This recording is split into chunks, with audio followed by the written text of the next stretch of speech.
folks, and it's a very even start from the entire field.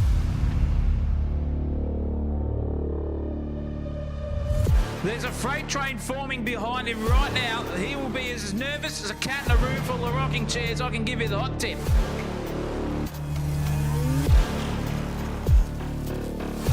Sideways as a bishop on a chessboard. That was incredible car control.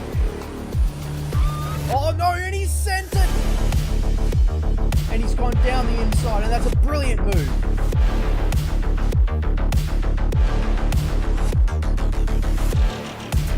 Going for a bit of an ambitious dive now, and oh, there's contact!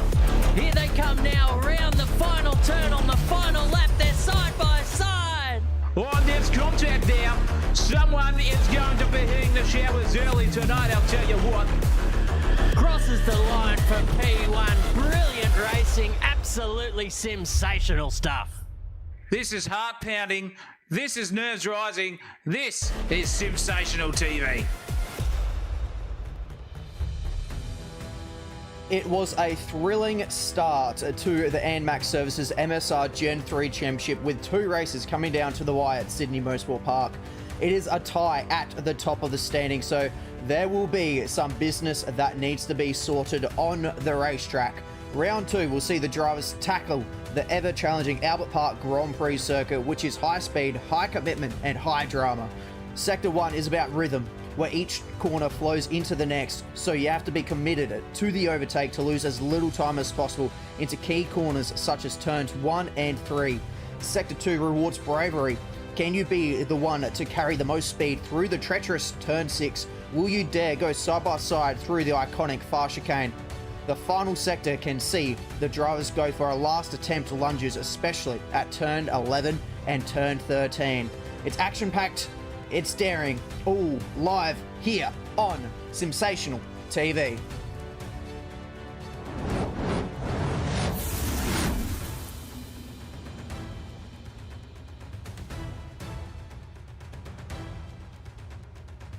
Welcome back, ladies and gentlemen. It is very, very exciting to be here once again for this fantastic series that we have got on our hands right now.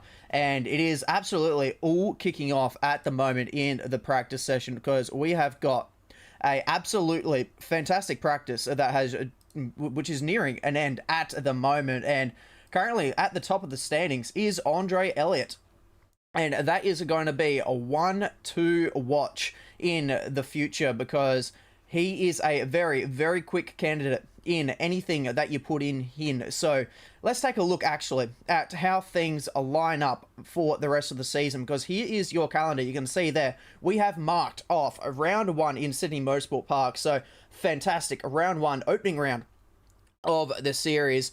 And that has been done and dusted, where we saw last lap dives. We saw it all down to the absolute wire. So if you did miss that one, make sure you go back and give that a watch, because it was just absolutely fantastic racing up and down the field.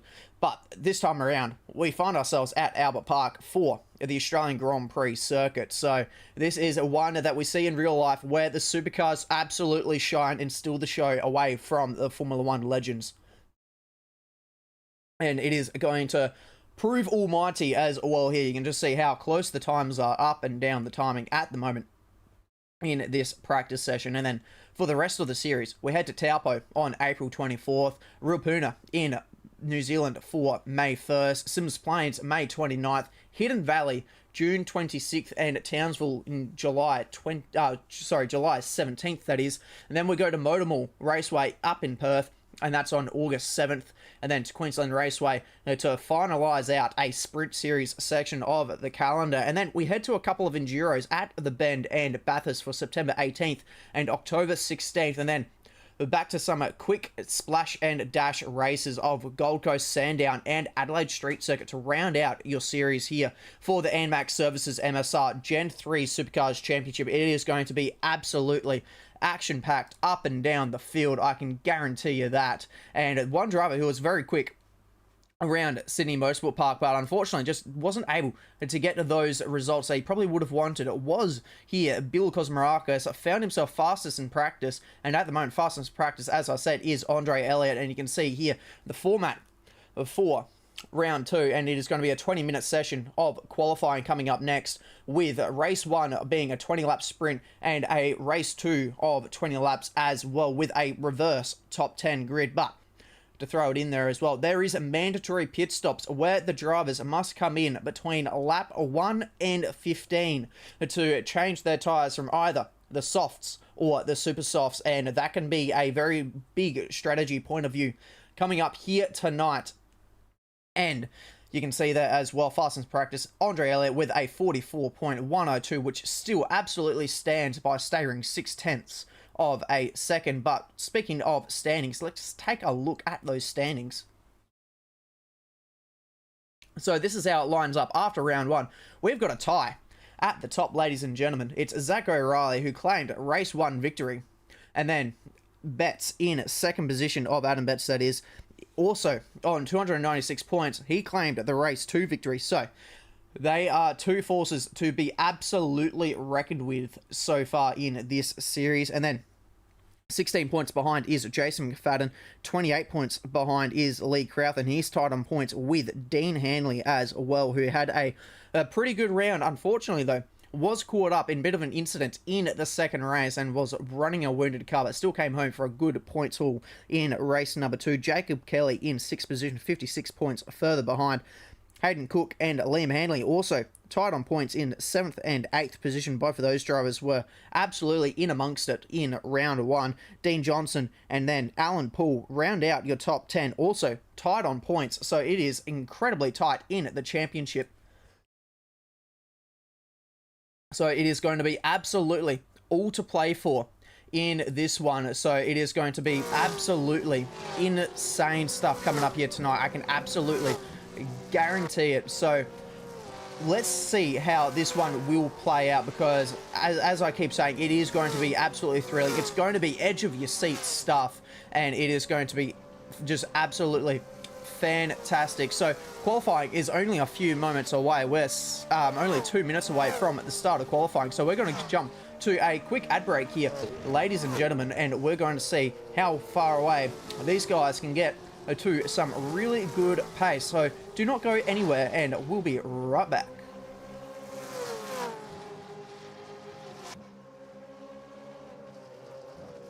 Motto is that safe drivers are lifesavers. If your organisation shares this belief and are planning to improve driver education in your community, SDT Simulator Driver Training has the solution. Many of our simulator users are also gaining a revenue stream by taking their simulators to events and schools for driver education programs. The system can also be set up to run motorsport simulation. Many leading racing drivers are now using simulators to improve their skills. Such software can also be used to show drivers they are not as skilled as they think they are.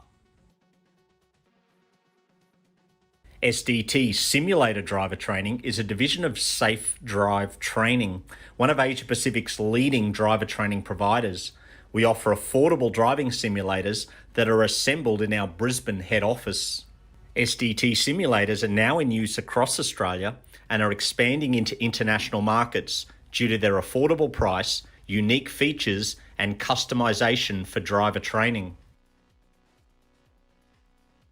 Depending on the simulator model being purchased, you will receive a range of training resources to help you to facilitate quality driver education. SDT is the exclusive distributor of Fatal Vision alcohol impairment goggles, marijuana simulation goggles, and drowsy and distracted blinking goggles. All are used to demonstrate the dangers of such impairments on the driver. Also available are driver training posters, driving handbooks, and distracted driving resources.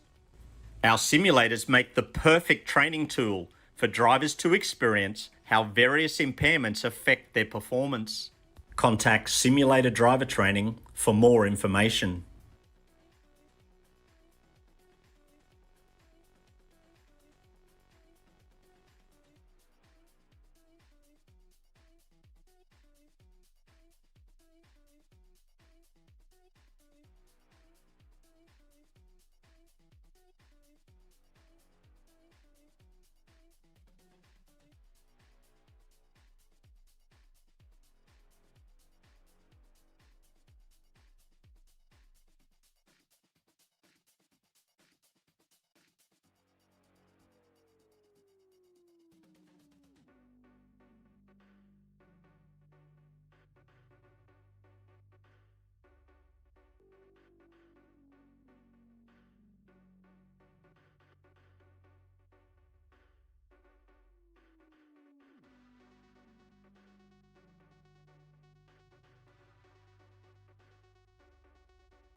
Motorsport isn't just a hobby, it's a lifestyle.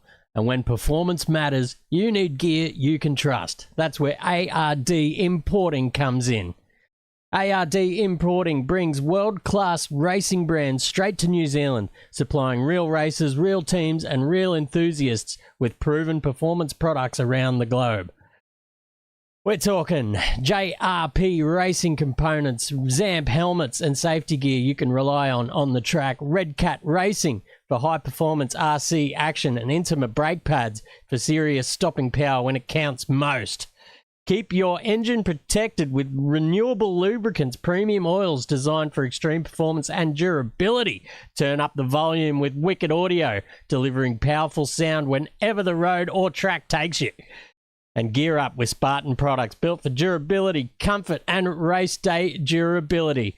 Whether you're racing dirt, asphalt, or chasing lap times from home, ARD Importing has you covered. Sim racers as well, listen up, ladies and gentlemen, because ARD New Zealand is your importing source for all of Camus Racing sim gear. Precision wheels, professional grade pedals, immersive feedback that puts you right in the driver's seat. Train harder, race smarter, and feel every corner. From real-world racing to the virtual grid, ardimporting.co.New Zealand connects you with elite brands trusted by racers worldwide.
Well, welcome back, ladies and gentlemen. Qualifying is well and truly under the way now. We were just having a couple of issues not being able to get into the server, but we're now in the server and we are able to now see what these drivers are able to smash out in the lap time department. It is going to be absolutely fascinating to see what lap times are going to be able to get done. We saw the low 1 minute 44s in practice session, how do they fare in a qualifying trim now? That is going to be the big question there as well. So it's going to be interesting to see how it all plays out against each other. And you can see Basil Webb, unfortunately, locking up the rears and going off at the penultimate corner, and that is going to ruin his lap. It was a purple first sector, green middle, so he was on for a decent lap time here, and he's not going to be able to set a fast lap time straight out the bat, unfortunately for himself. So that lap is going to be a no-go, especially going off the racing circuit. So it's Kosmarakis, who we saw very quick in Sydney Motorsport Park, now at the top of the standings with a 2:18. So that's his first out lap, that is. So now this is going to be a real tester to see what his flying lap is going to be. So what can he do here for this lap? So 2:18.4 is an out lap for himself, just so then everyone is clear, and it is absolutely going off on the timing standings at the moment, with everyone getting themselves a bit of track position at the moment. But this lap is looking pretty handy so far from Kosmarakis in the Shell Helix car, and it is looking to be a healthy lap to start off the place here. And we are also running the Albert Park layout that has been used since 2021, where they made those edits to turn 6 and to a couple of the other corners, where we reduced from 16 corners on this fabulous circuit to only 14, removing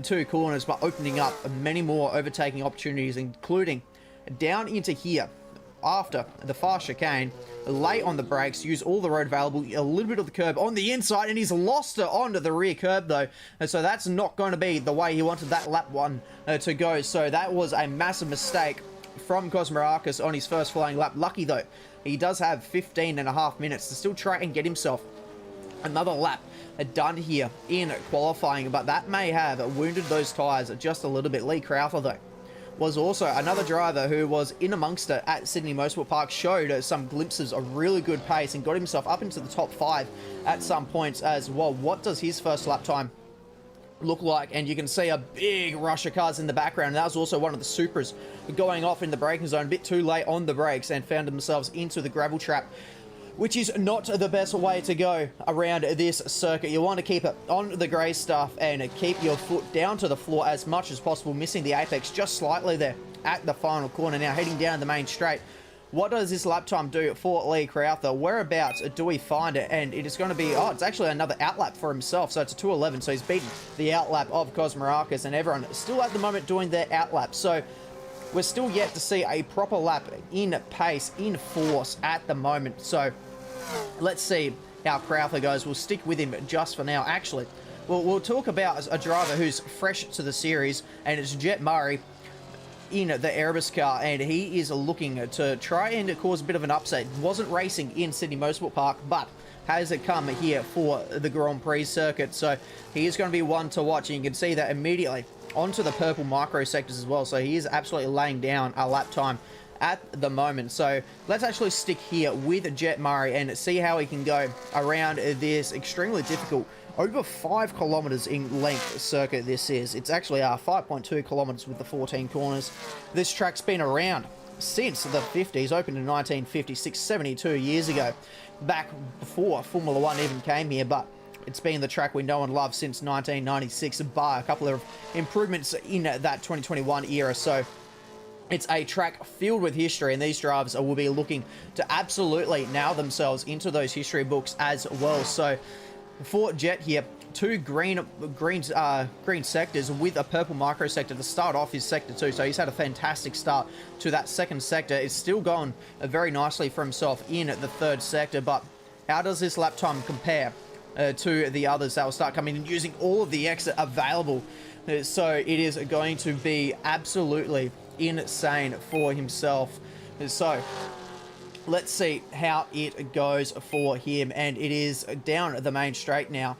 And is he going to be able to get this one done? It is going to be a 45 for Crowther, a 46 for Jet Murray. So very interesting to see that Lee Crowther straight off the bats has gone to the 45 flats. So let's see how that one keeps going along.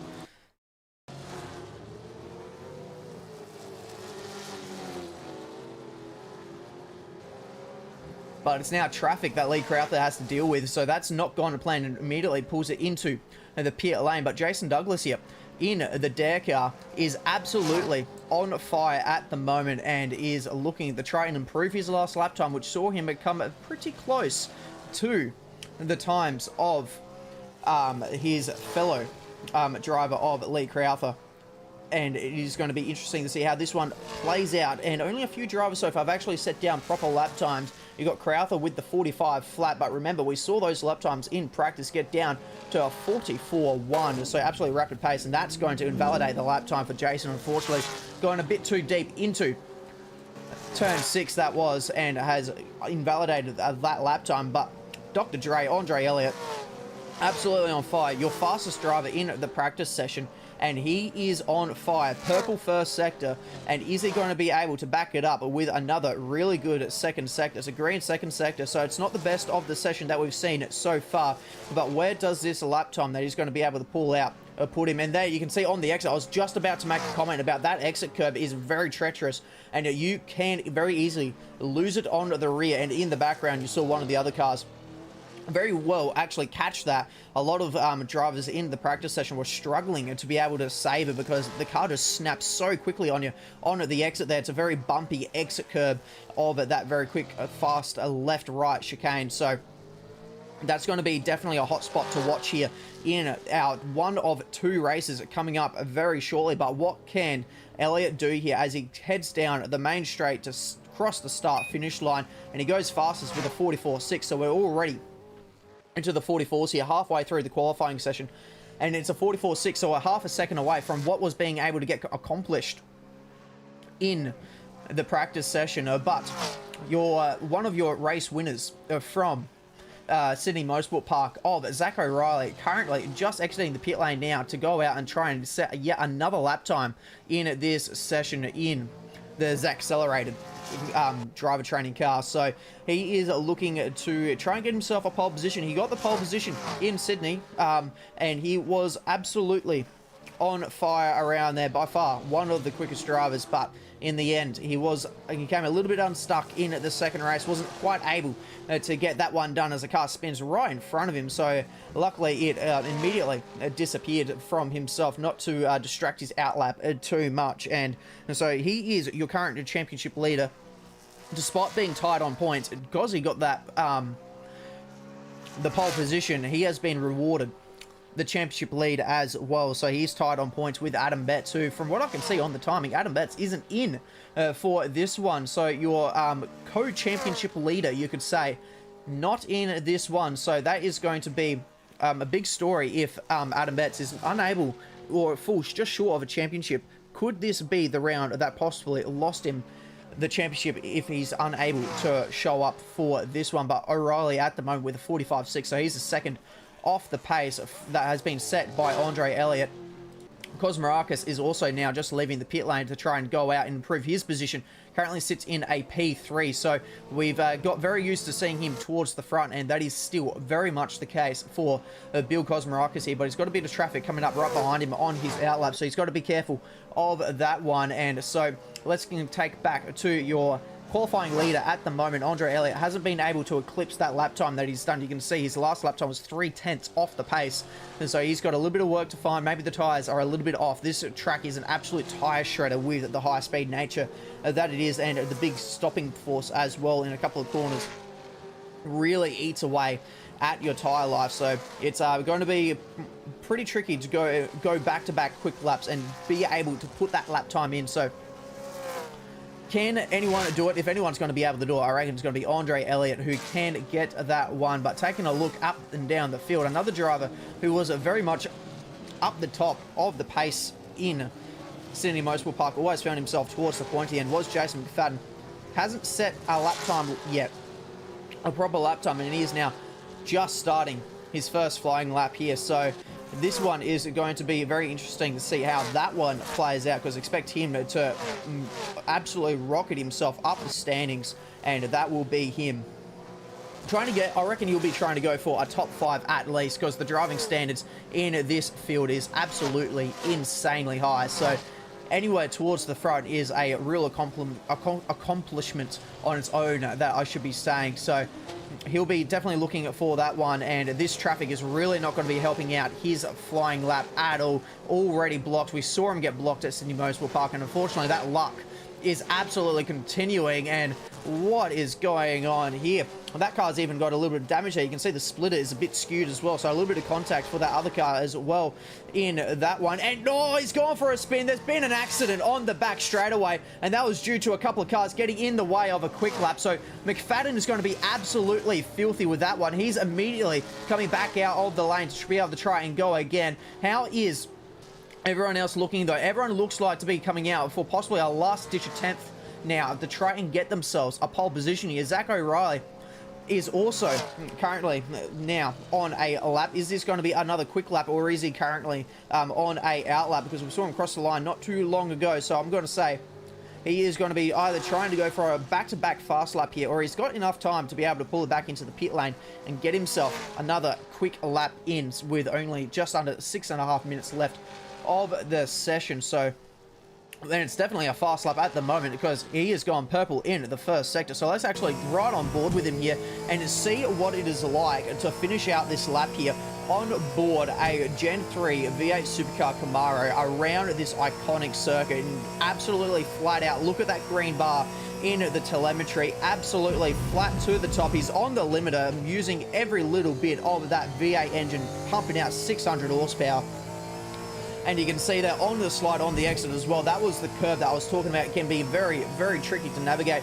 And he was already on the slide before he even got to it, just showing how much he is pushing at the moment. The throttle blips as well down the shifts. He goes to make sure the rear end doesn't start chirping away, and he can keep it as settled as possible and don't cause any rear locking. Now, into the final couple of corners, this is a really tricky braking zone, because the corner is a lot narrower and also tighter than you ever expect. So how does this one go? It's two purple sectors for him. He's on an absolute flyer at the moment. Is it going to be enough to eclipse Andre Elliott's lap time of 44.6? It absolutely is. And he goes down to a 44.3. That was a fantastic lap time from Zach O'Reilly, absolutely smashing the competition at the moment. And Elliott needs to find an answer to that one, as he now is getting ready to start his next flying lap here of the session, and he now needs to find 1.3 seconds to get a pole position. O'Reilly is absolutely on it, and he has absolutely asserted his dominance. That is not the cleanest way to go through the turn 1 and 2 complex for Elliott, using a heap of the curb, and you can see the sparks even flying away as he hopped over it and caused the car to step out sideways, and he had to gather it up before he could even get onto the throttle to try and make our lap time work around here. And so that was a little bit of a messy start to the lap, and you can see that that is being elevated as well into the time is all grey sectors at the moment. So it's not looking to be the greatest start to the lap, but I just saw in the foreground as well McFadden. It looks like he's possibly on a lap as well. So we saw him unfortunately just there get caught unstuck with a couple of slower cars and have a bit of an accident. So he has gone in, got some repairs done his out lap, and he is now absolutely on it to try and get himself towards the front of the session. And it's just come up on the timing, so Zach O'Reilly's actually left the session, so hopefully he can make it back in time to claim that pole position, or he may have just done a bit of a yep, I've got the pace, and said see you later, and has called it quits for the night. But we'll see how it goes and see if he lines up onto the grid. But that was an absolute ripper lap time from Zach O'Reilly. But what can Jason McFadden do? It's green in the middle sector, and you can see in the background as well, Elliott has backed out of it, and because O'Reilly is disconnected from the session, that's going to give the pole position back to Andre Elliott if things stay the same as they are right now. So around the final corner, McFadden just needs to keep it absolutely pinned to get his shifts absolutely spot on. He crosses the line, and what's the lap time? It's a 45.7, so that puts him now up into 8th, which is a bit more of a respectable starting position for a driver of his caliber. So we're expecting him to get himself towards the front of the field, and he's done that just right with a 8th position. But one driver who is keeping Elliott a bit honest at the moment is Lee Crowther, and he is looking to try and get himself There's a rollover in the background. There was a rollover in the background. Who was that? I think that was Webb that just went for a bit of a rollover. And look at the car. That car is absolutely demolished. And Zachary Riley has just joined the server back in, so he's going to re-inherit that provisional pole position. But that was a rollover and a half from Basil Webb. He used too much of the curb on the inside and has gone for a bit of a tumble into the gravel trap and landed back on his wheels, and he's very kindly driving the car back into the pit lane. But I'm sure that thing, after being on its lid, is not going to be in too much of a handling mood, and that is going to be one heck of a car to try and try and get along. But we've got a bit of an improvement from the first round, which is we've got not one, but we've got two Toyota Supras racing out there. But the field is still majority Gen 3 Camaros, and Richard King has just put his Toyota Supra into 17th position. He's now on another flying lap here. He was another driver that was caught up in a bit of the action in Sydney Motorsport Park, and I feel like up and down the field, everyone kind of had a role to play in some sort of the drama that was seen as well. But the other Toyota in the field is Hayden Wallace, and that was a bit of an awkward time to cut to him as he's skipping across the dirt and gravel that is of turn 6, which is another very tricky corner to get absolutely right. A lot of speed can get driven through there, but it's very easy to get it wrong as well. And this is more like it from Jason McFadden. Now up into second position, he's taken out Andre Elliott, and there's a car on the exit, and that's going to be another huge incident in this qualifying session. That was the Cool Drive Mustang stuck on the exit of turn 2. McFadden had nowhere to go at full steam, and unfortunately has now called it quits into the pit lane. He was probably hoping to try and get one more lap and done and dusted in this qualifying session, but now with only a minute left on the clock, there is no time for him to go out for another out lap and try and go again. So McFadden is going to hope that no one else can pip him from his front row starting position. He currently sits in second position, a second away from a provisional pole. Lee Crowther is on a flying lap here. He can finish this one and still go for one more flying lap. How does this one play out? What's the lap time looking like for Lee here? It's a 48.2, so it's a bit off the pace, 4 seconds away from what he has previously done. So he's going to be wanting to try and improve that one and get himself another go here. And luckily, he does have the one more lap to go. Kosmarakis in at the Shell V-Power Mustang is going to be absolutely wanting to try and get himself a little bit further up as well, despite the pace that he gets in Sydney Motorsport Park. So let's go, and we've got a bit of a fan now in the chat of Kirsty. Welcome to the chat, Kirsty, and let's go to the Handley guys. They have been showing some fantastic pace, especially in Sydney Motorsport Park, and now also putting down a few good lap times at the moment here. As well, you got Liam in 18th position as it stands right now, and probably looking to try and get himself a little bit further up the field. We know he's got the pace. He just needs to be able to string together that lap, and he can easily get himself up inside that top 15, maybe even on the hunt for a top 10 position for Liam Handley. So let's see how that one plays out. But for Bill Kosmarakis here, he is going to be wanting to try and get that number 17 Mustang, the iconic 17 Mustang at the iconic Albert Park Grand Prix circuit. Further up the grid, can he improve on a P7 at the moment? The timings is currently not in the favor, and he is going to cross the line doing a 1:45.4. There was a purple microsector in the first one, but unfortunately that was just unable to get him the lap time required. Lachlan Grant here is also trying to get himself further up the field. We know he's a very quick operator, and he can get himself a very good position here, and he's gone very deep into that corner, and unfortunately that's also going to cause an end to his qualifying session. Jacob Kelly has also just crossed the line to finish his qualifying session. Dean Johnson is also trying to round out a lap time here as well in the Showground Auto Services car, and he is going to be making sure he can get himself a bit further up the 13th position. We saw the pace at Sydney Motorsport Park. He's going to be wanting to try and get further up. We know he has got the pace to do so, and let's see what he can do and get himself across this start-finish line as the Supra of Richard King just crossed the line as well, and he stays in 13th position. So pole position goes to Zach O'Reilly as it stands for this one in the Accelerated driver training car for Sensational TV. So qualifying done and dusted. Pole position to Zach O'Reilly. We'll be back after an ad break for race 1 of Albert Park. Forms and expertise in getting the best gear. Sensational TV has proudly partnered up with Speed Nation. It is New Zealand's go-to destination for high-performance sim gear. They also stock the best and biggest brands in the game, from Thrustmaster, Moser Racing, Next Level Racing, Sparko, Turtle Beach, and more. And whether you're looking for the ultra-responsive racing wheels or pro-grade flight controls, immersive audio, or rock-solid cockpits, I'll tell you what, Speed Nation has got it all. They also carry other trusted names like Butt Kicker, PT Actuators, Wheel Stand Pros, Gen Ace, Spectrum in the remote control field, and also Collective Mind. So every step and part of your setup is covered, from complete racing rigs and premium flight packs. We here at Sensational TV back in Speed Nation to deliver the gear that takes your experience to the next level.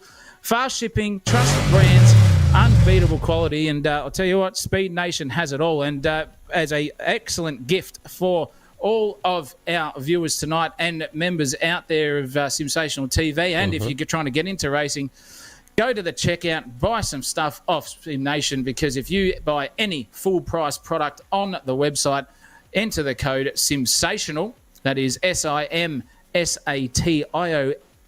Oh my God, I can't even speak. And you will get a 10% discount off your end cart price. So go in there. 10%? 10% did you say, Zachary? I did say 10%, Oh, mate. I did not say goodness. 5. I did not say 4. I said 10. Wow.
Yes, welcome back. We are getting ready for the start of the first race here tonight. So let's take a look here at the field. So you've got Zach O'Reilly on the pole position with Jason McFadden lining up on the front row of the grid as well, despite the two massive crashes that we saw him in qualifying. And then on the second row of the grid, Andre Elliott, your fastest driver in practice session, was unable to replicate the lap times to get himself up pole position here.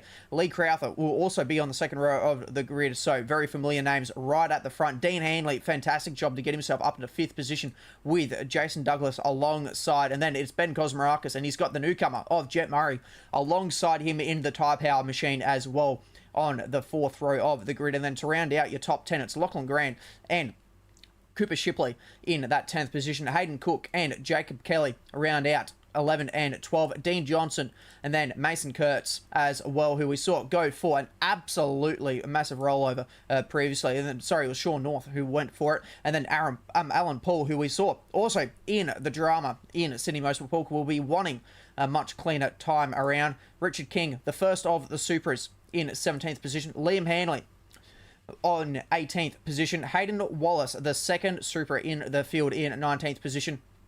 Stephen Harrison and Bazza Webb, who we saw go for a rollover in the qualifying session just gone.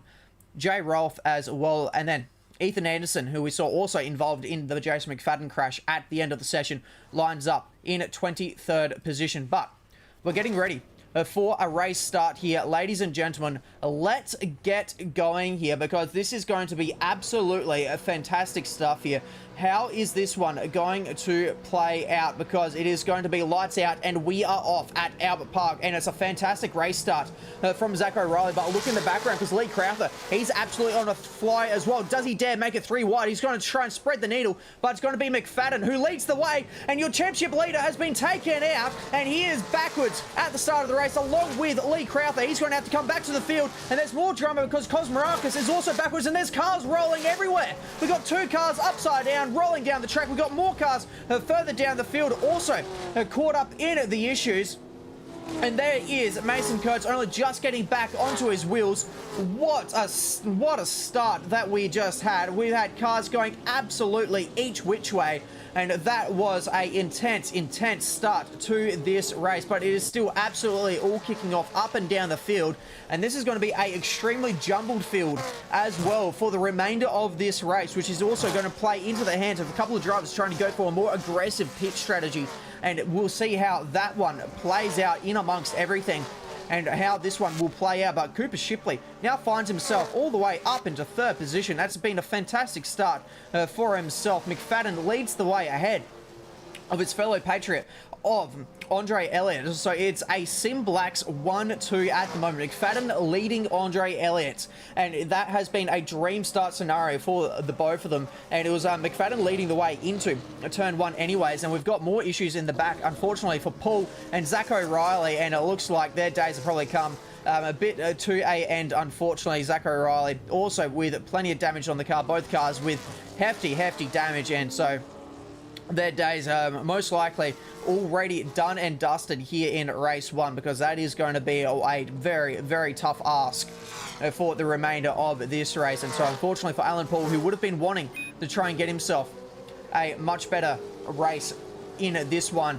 unfortunately finds himself in amongst of the drama once more, and the timing tower is absolutely going nuts with drivers teleporting back to the lane. And unfortunately included in that is Zach O'Reilly, so his day absolutely done and dusted already for race 1, and they will be coming out of the pit lane very shortly to try and get as many points as possible in this one, because even being classified is going to be a huge up for your championship. And Jet Murray, the newcomer, is absolutely on the charge, already up into 4th position, getting himself by Dean Handling, and that has been a very good move around the outside of turn 4. So very authoritative move as well from Jet Murray, who races plenty in real life as well. So he's got plenty of experience behind the wheel, whether it's in the sim or on the real track. So he is going to be one to watch, and he's making his way through the field very quickly, already up into 4th position. He's going to be wanting to try and get himself further up the field, and that is going to be a drive to watch. But out in front, Shipley has caught to the back of your leading pack, so you've got a 3-car train now leading the way, and this is going to be interesting. How does McFadden respond? Is he going to put on the pace, or is there going to be ever a defensive maneuvering required to keep the likes of Elliott and Shipley behind? But Shipley looks very quick at the moment, and he is going to be wanting to try and get himself as far up the field as he absolutely can. He's on the podium right now, but he can see the race winner just in front of him. It's still 18 laps away though, and a pit stop sequence as well, so there's a lot to play out here in the very early stages of this race. But Cosmarakis, who was unfortunately caught up in the start drama, and so was Sean North as well. They've been battling it out, and Cosmarakis trying to get himself back through the fielding. You see the wounds on the front of his Shell V-Power Mustang in the number 17. And that is not going to go too well in the background there. Lee Crowther also making a move on Richard King to try and get himself back through the field. nearly tried going for the race lead straight off the bat. Unfortunately, though, found himself backwards at turn 2 and is now down in 15th position from a very solid starting position. So he's going to be wanting to try and to keep that one going, and very nicely getting out the way there is one of the cars going off the circuit. But off the circuit as well was Lee Crowther, probably a little bit put off there, you would say, trying to get the words out, put off from the car on the apex of the corner. Now that made him vulnerable once again to Richard King, but he's going to hold on to that P15 position. But Kurtz is also looking to try and get himself by King in the Supra. So it's going to be Mustang versus Supra. Supra is going very wide, so King's going to lose another position here, and possibly another one, because Kelly is right behind as well. So he's going to be wanting to try and get himself as much positioning as he absolutely can. So it has been a absolutely hectic start to this race. I feel like I've already commentated the entire length of the race, but we're only on lap 3, so this is going to be one for the ages, I do say so myself. So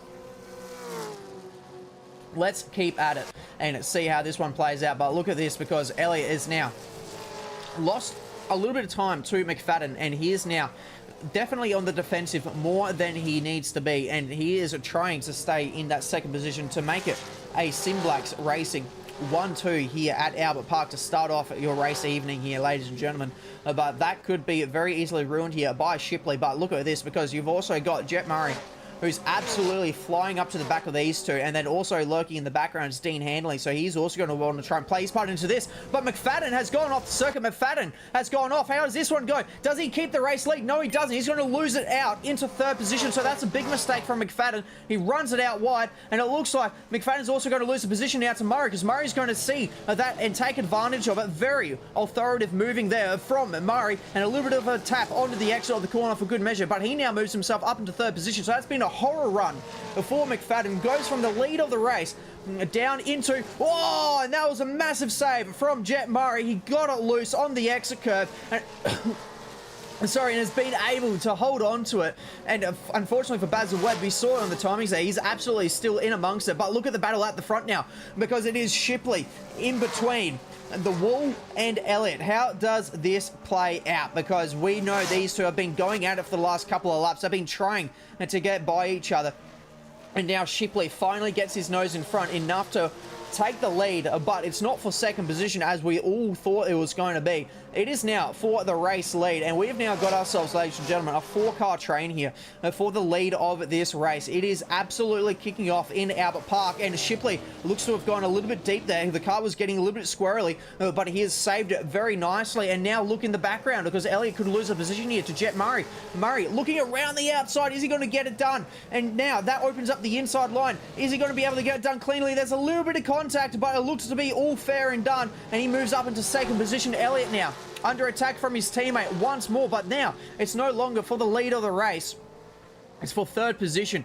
How the tides change so quickly in Supercars racing, because we have seen a complete reshuffle now of your top 4, and that has all started off when McFadden went wide at turn 1 and lost those positions. That's opened up the door for Shipley and Murray, who look like they've got really good pace at the moment, because they've already nearly dropped the two Simblack cars by a second. But now the battling is going to continue, because Shipley went a little bit deep. Murray now has to go out really wide and try and avoid the sausage curve on the exit. That's going to really hinder his escape now out of turn 5 into turn 6. Is there going to be a move from Andre Elliott? He might have a little bit of red mist, because he may be feeling like he got shoved off the road on the last lap when that move was done. And it looks like this time around no positions will be changed, but Jet Murray was trying to go for the lead of the race, now finds himself a second off of it. And wow, what a battle we have got at the moment. And it looks like the pit cycles have already started kicking off, because you've got Liam Hanley at the moment in the pit lane as well, after moving his way very nicely, avoiding all of the chaos up into a top 10 position. And now Steve Harrison, also a very wounded front end of his Camaro, looking like it's seen better days, and now traveling a bit slowly around the circuit, so he's going to be wanting to try and make it to the end. Unfortunately, though, it's actually Liam Hanley pulling into the pits for a DNF, so that's our 2nd DNF so far in this race. So very unfortunate to see, but we're going to have a look here at the battle between Lachlan Grant and Hayden Cook, because these two have been nose to tail for the majority of the race here, and they are absolutely still within striking distance of each other to try and get ourselves here a good battle. And they're currently separated by only 0.4 of a second, and right behind them is your pole sitter of Zach O'Reilly, who unfortunately is a little bit down. He's currently classified as 19th position on the road after having a bit of an incident on the opening lap, falling all the way down the order, then also caught up in the rest of the drama. And both these drivers absolutely pushing the limits. You saw them both on the power slide trying to get it all stopped, and now Grant does get himself ahead of Hayden Cook, and that's him now up into position and number 6. And further down the field, Kelly's now got himself a by Richard King, so unfortunately King continues to fall down the order in his Supra, but surely this is all going to be part of a strategy eventually down the line, maybe on a bit of a different tyre compound. But now Hanley is getting himself by McFadden as well. Was there possibly another mistake from McFadden? Because that was a huge loss of time from Jason there to lose all of that, and then for Dean Hanley to be able to get himself up to the back of these guys now. So Dean Hanley playing himself into the role of trying to get himself onto the podium now. Can he get that done? Because he is only 0.3 of a second away from being able to pull off an overtake onto Andre Elliott just in front of him in the Simblacks car. So Hanley, we know he is very good under the brakes. We know he's going to be wanting to go for an overtake somewhere. He loves a good dive bomb. And is he going to get that one done? That is going to be the main question here for this battle between the two. And he is looking very, very pacey at the moment. Your top two are very much spread apart after Jet Murray had to do that massive save after trying to go for the move around the outside of Shipley. So your gap out in front is 1.3 seconds between your race leaders, with Shipley absolutely laying down the hammer as well. But it was actually Jet Murray who very much eclipsed that lap time as well. 45.6 is fantastic race pace at the moment, despite the cars also being fairly heavy on fuel. So the pace is electric out there at the moment in your top few places. And these two have really started dropping Jason McFadden now. 1.5 seconds between Hanley and McFadden. So there must be something going on with McFadden, because it's not very often we see him off the pace by some margin at the moment. And unfortunately for Douglas, he's just received a penalty. He's seen past the yellow line a few too many times, and is now rewarded with a 16-second time penalty for that one. So he will be having to serve that one very shortly, and that will drop him further down the field. But this battle between Hanley and Elliott has seemed to have cooled off just a little bit. They're both now in very much of a rhythm, and neither one of them is able to find an edge over each other, and so they just continue to run a line astern, and it is going to be very much a game of who blinks first, who's the first one to drop the ball just a little bit. And as I say that, you saw the rear end of Andre Elliott get a little bit squirrely, and this has really opened up the door now for Dean Hanley and to look to the outside as they head into this massive braking zone. Is he going to be able to pull off a switchback here? That's going to be what he's going to be aiming for, but no, he can't get it. Elliott parks the car beautifully, and now all of this battling, look at that, has immediately brought McFadden nearly back within this battle. He's now less than a second. It was out to 1.5 seconds, and now Richard King also finding the track limits and beyond, and also rewarded with a 16-second penalty for that one. So not looking too handy at the moment for a couple of the drivers, pushing them maybe a little bit too too much in the early stages of this race. Now lap 8, so we're not even at the half race distance as of yet, but we also haven't seen too many pit stops at the moment, so expect the pit lane to get very, very busy in a short moment of time. They've only got 7 laps left to be able to pull off their compulsory pit stop in this race. And a look at the closing speed of Dean Hanley up under the brakes. He is absolutely on fire when it comes to the braking of these cars. He is absolutely on it, and he is going to be wanting to get this position away, because he was looking like he may have been able to hold on to a podium at Sydney Motorsport Park. Unfortunately, the strategy just didn't play out into his favour, and he fell down the field towards the final few dying stages of that race and fell down to about a P5, I think it was, in the end. And he sits very nicely in the championship as well, currently sitting in that 5th position in the championship, tied on points with Lee Crowther, who was further down the order and worked his way up to currently P10 on the road, despite being backwards at the start of the race. So this is going to be a big point swing in the championship for Dean here, if he's able to get himself past Andre Elliott, because that's going to be a huge jump in points. But it looks like Elliott's been able to put the hammer down just a little bit, and there's been a change at the front, and it is going to be a change for the lead here. Shipley under attack from Jet Murray. They go side by side in the final couple of corners here, and it looks like Shipley's just going to be able to hold on to it. You can see that Murray had the car all locked up, and he is absolutely pushing the limit of that car. He tried to go down the inside. The door was slammed shut by Shipley, and Murray had to pull out of that one to avoid the contact. So your battle at the front has absolutely kicked off now, and it's Murray versus Shipley, and this is going to be a battle for the ages. We've seen these two already go at it now a couple of times. This is the second time they have battled for the race lead here, and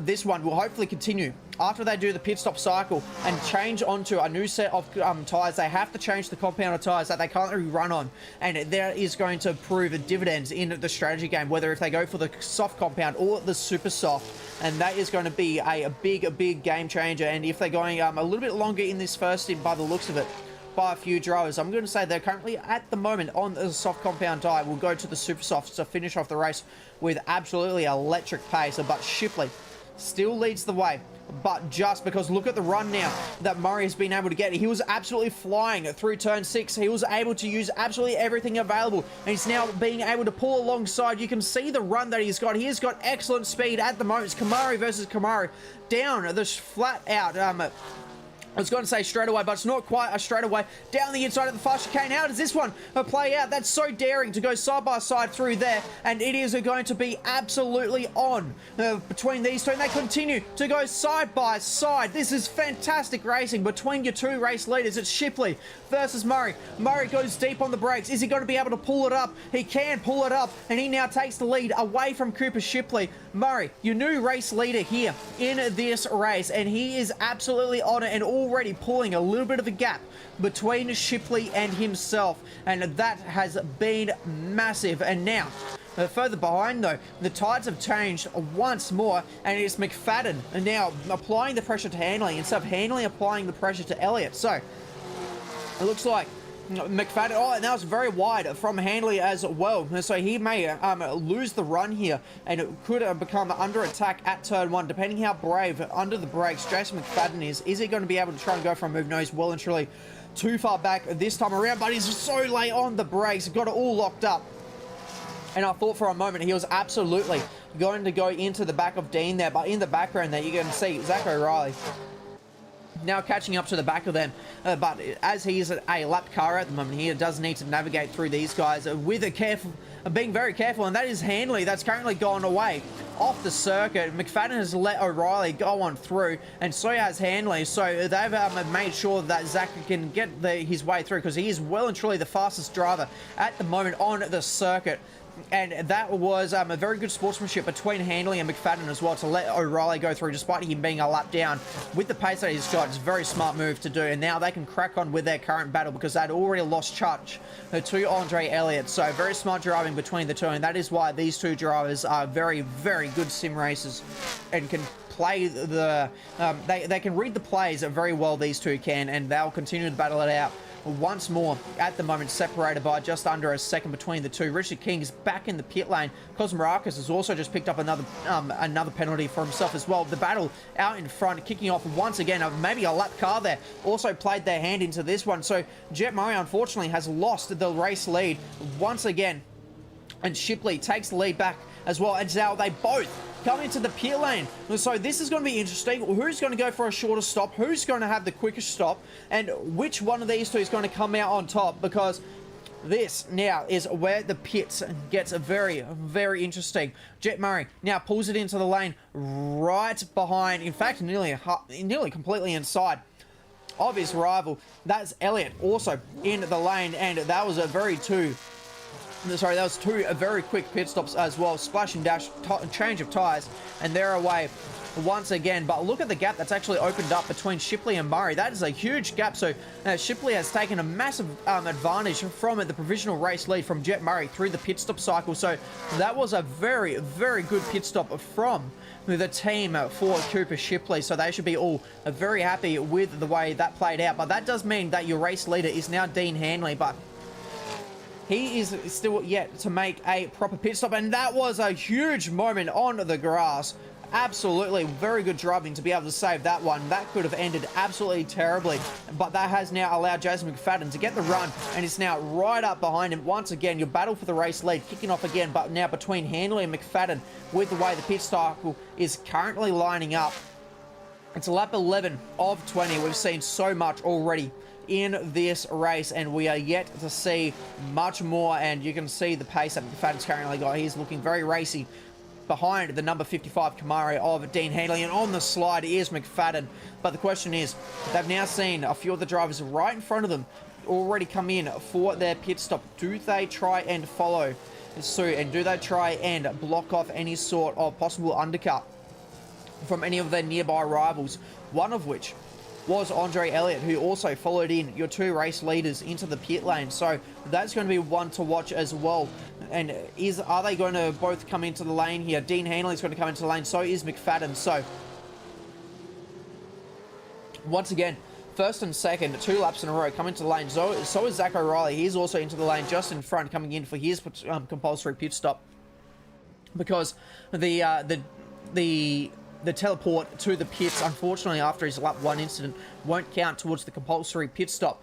And it is going to be absolutely on. And in the background, that was Richard King. He is going for a bit of a moment of spinner on the exit of turn 1 and finds the wall on the inside. And he's going to have to try and do a bit of a flick spin there to try and get that one back in line and back onto the racetrack. He's going to have to be very careful of the rejoin as well. So he's staying well and truly off the racing line as a couple of the other drivers now start making their way through. And that was Dean Handley and Jason McFadden that just made their way through past Richard King, who was a little bit slow to get back onto the racetrack. But now things are played out a little bit here. We can now see that your gap out in front between your two race leaders, who have, ladies and gentlemen, have made their pit stop already, of Cooper Shipley and Jet Murray. The gap is only 0.7 of a second. So this is going to be absolutely fantastic racing between the two. We've already had a little bit of a taster between what these two drivers can do, and just to show the pace, they're already nearly catching up to the back of Lachlan Grant, who is still yet to make a pit stop, and so he is currently on 2.5 seconds in front of them, and probably looking to try and extend this stint a little bit longer and to use up even more of the tyres available in the second part of this race. And so it will be interesting to see if that strategy plays out for himself. But for Cooper Shipley at the moment, he is absolutely under attack now from Jet Murray, and you can see how much extra road Murray is able to use in his tyre power machine, and in some areas using much less as well. And that opens up this final corner. There's contact between the two. Cooper Shipley goes on around, and that's going to allow Jet Murray to now drive off into the distance. That's going to give a position to Andre Elliott as well. So Shipley is going to be absolutely seeing red at the moment, and that was a huge moment in the race. And it looks like that Murray is actually going to readdress that one. He knows that he got to the rear end of Shipley, and so he's very much slowing down, and to be able to readdress that position, to not let the stewards play their role into this one. In the background, Zach O'Reilly, who is slowly making his way back up the field, is also playing his part into this. He's going to try and look down the inside and get himself unlapped by these guys, and there is the readdress between the two, and that is very, very good sportsmanship from Jet Murray. Bravo to you for being able to readdress that one. He saw that he was in the wrong there. He saw that he got to the rear end, and now the battle can commence once again for second and third position. But all of that drama now gives the race lead to Andre Elliott. So he's going to be absolutely loving life, because he's now also got over 4 seconds of a race lead. And unfortunately for Richard King, he's just got a 10-second time penalty for speeding in the pit lane. But here we go, once again, side by side, down this back straight, down the boulevard with the palm trees along Lakeside Drive, and they are absolutely on, and they change positions. And once again, it looks like Jet Murray's car is on absolute fire. It is a rocket down the straight, and he is able to use that pace to great effect and gets himself now up into second position. He's now going to get the headlights on. He's going to be wanting to try and get himself now to the back of Andre Elliott. 4.3 seconds at the moment is your gap. And immediately, look at that, drops down to 3.4. So he is absolutely on fire at the moment, is Jet Murray.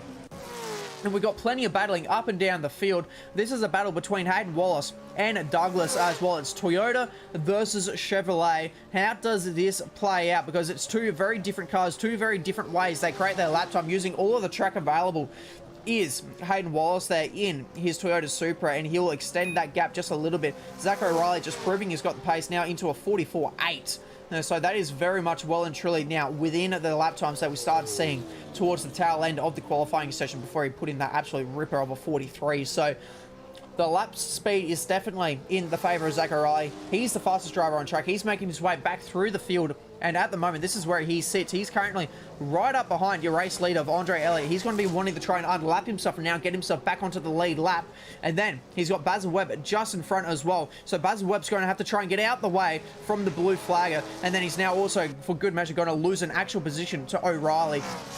So that hasn't played out into the hands of Webb at all, and now O'Reilly can look to try and get himself back onto the lead lap. That's your race leader right in front of him, and hopefully Andre Elliott doesn't make it too difficult for your fastest man on the track at the moment, which is O'Reilly. But Shipley is right on the back once again of Murray. So I said this battle was not done, and it's definitely not done. And look at that, Dean Handley absolutely playing his hand back into this battle now, and so is Jason McFadden. You've got 4 cars now that have shown absolutely rapid pace so far into this race, and is Handley going to look down the inside? It would be a very late move on the brakes. He shows the nose, can't get it done. Murray in front though is on the slide, so he's going to lose a little bit of momentum there, and Handley is looking super racy right now. Right behind, Murray actually goes off to the dirt. Handley now looks to the inside. Now, can they get through here cleanly? McFadden is also going to want to try and play his hand into this. Murray is trying to get around some lap traffic, which is going to ruin his run onto this main straight. And look at the 3 cars now, absolutely line astern, trying to battle it out for these positions here. This is a battle for your 2nd position, and it goes down to 5th position. So now he's Handling going to be able to make yet another attack, but look at, oh, and that's a huge moment from Shipley. He saves it, just tags the wall, but that's going to be a massive loss of positions and time for Shipley. Very well done to be able to save it though. He was on the slide and now falls down to 5th position. Handling now gets himself up to the 2nd position, ahead of McFadden, ahead of Murray, and Murray's actually DNF'd. Murray is gone. Where has Jet Murray gone? He is now listed as a DNF. Surely it's got to be an internet issue for him just to magically disappear like that. So Jet Murray is currently out of the race, and he was looking absolutely rapid for the newcomer. First time racing this series, and unfortunately for himself, he is going to be a DNF in this one, despite the awesome pace that he was showing. But that's going to give a free kick to absolutely everyone else to gain an extra position. That means Handley now gets himself up to 2nd position. McFadden now rounds out the final podium paying position. So it's Elliott leading the way, and after all of the drama that we've just seen, Elliott has now gone to a 6-second lead, so he is well and truly in control of this one with 5 laps left to go. So can Dean Handley get that podium that he was so close to getting in Sydney Motorsport Park? Can he now get it at the Albert Park circuit? That is going to be the big question. Even if he does lose 1 position to Jason McFadden, he's still got another 3 seconds behind to Shipley, but expect Shipley to get to the back of these guys pretty quickly, because he has been showing the pace in absolute arms, and Zach O'Reilly just proving his dominance once more, up into a 44.2 now. So showing the pace, showing what he has got, showing that he should be at the front despite the issue that he had. But he is doing absolutely awesome job at the moment to get himself now up to 14. So he's within a top 15 position, which is going to be huge for his championship points, and still going to play out very well for him because Adam Betts is still a no-show in this one. So it is going to be absolutely huge at the moment, and it is going to be on for young and old here in the dying stage of this race, because McFadden has not let Handley go at all in this one. Only half a second behind is McFadden so far in this race, and it is going to be a big battle. And it looks like Shipley actually doesn't quite have the pace to be able to pull up to the back of them, because he's losing time to these two. So these two absolutely pulled up the pace in the dying stages of this race. Lap 16 of 20. Your race leader Andre Elliott though in a clean now. He's got a couple of lap cars coming up in front, but they have to get out the way for him, so it should be no dramas whatsoever for himself. And Dr. Dre is going to be absolutely all over and going to be wanting to try and see that checkered flag as quickly as possible. And these last final few laps are going to feel like the longest laps of his life in this one. So hopefully all is clean for Andre Elliott in the final few laps of this one. He can navigate the lap cars well enough to not cause any issues. And there you go, the lap car getting absolutely out of the way. And that was Kelly getting out of the way, which now means you've got your top 14 down a lap. Sorry, from 14th onwards down a lap. O'Reilly, once again, absolutely on fire. Now 44-1. He's very nearly into the 43s as now Stephen Harrison has got a penalty for speeding in the pit lane. Unfortunately, is now the battle between... Oh, and that's actually... that's why there's a position change. It's Webb that's gone for a bit of a spin there. We've seen a few drivers loser on the exit curb there, down at that braking zone, and it looks like that's unfortunately what is exactly has happened to Webb here, and he was backwards, and that's allowed both King to go on through, and he now falls down into 16th position. So that has not played out very well for himself, caught up in pretty much everything under the sun so far in this race, but this battle still very much at it. The gap now down to only a couple of tenths as now McFadden has gone for a spin. The pressure got too much to McFadden. The pace was too much. He's gone for a spin through turn 6, and that means his battle to try and get that second position is over. But watch out for Shipley now, because Shipley is going to be at full race pace. He's going to be able to reel in McFadden at an absolute rate of knots. And look at that delta absolutely drop. It's now 4 tenths. It's 3 tenths. It's going to be 2 tenths very shortly. And there we go. It's only 2 tenths off a second. Does he go down the inside? No, he can't do it. He was too far back, but he is right there on the tail now. Shipley, all of a sudden, has a chance here to try and go for a podium. And look who he's brought in tow with him as well. Lachlan Grant is right there as well. So from 3rd, 4th, and 5th is now currently down a few positions, but now Shipley actually gives the position to Grant. So I wonder what's happened there for Shipley to have to give that one up. And it looks like he's actually down on a bit of pace now as well. So Grant, now the driver on course to try and get himself up into